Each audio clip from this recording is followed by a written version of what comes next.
The Niagara Falls History Museum presents a new exhibit called Road to Freedom and the Civil War. It's a photographer out of Burlington who has a really interesting way to talk about history, specifically the Civil War and the Underground Railroad. It examines the history of the Civil War and Black history through the Underground Railroad, specifically through photographs. So what the artist did was he created a period camera, so the style of camera that you would have been using in the 1850s, roughly, and he went and he photographed historic sites to be able to capture those images in a really unique way.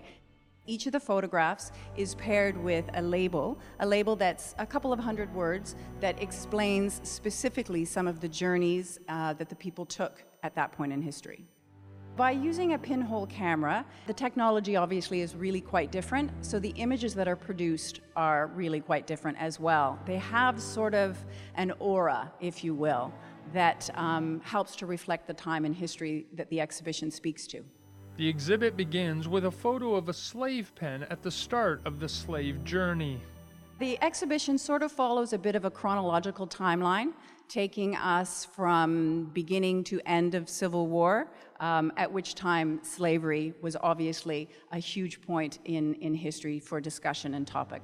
I think that by using photographs, contemporary photographs, to talk about a subject in history is a really great way for visitors to connect to some information. Museums like to share stories and share information, and by looking at contemporary photographs that are specific to a point in history is just an interesting way for us to educate and interest some of our visitors. Black history, and specifically the Underground Railroad, is something that people that are familiar with this area feel very connected to. Niagara played a big role in the escape of many slaves that they came to Canada, and specifically this part of Canada, for freedom.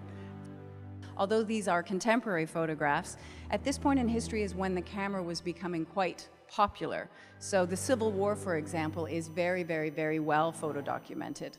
Soldiers, lots of pictures of soldiers, lots of pictures of battlefields, because at that point in history, photography was about 25 years old and really starting to come into its own. Photographs have a tendency to make history come to life. I think photographs have a way to make stories accessible because we can relate to taking a picture and to having a picture.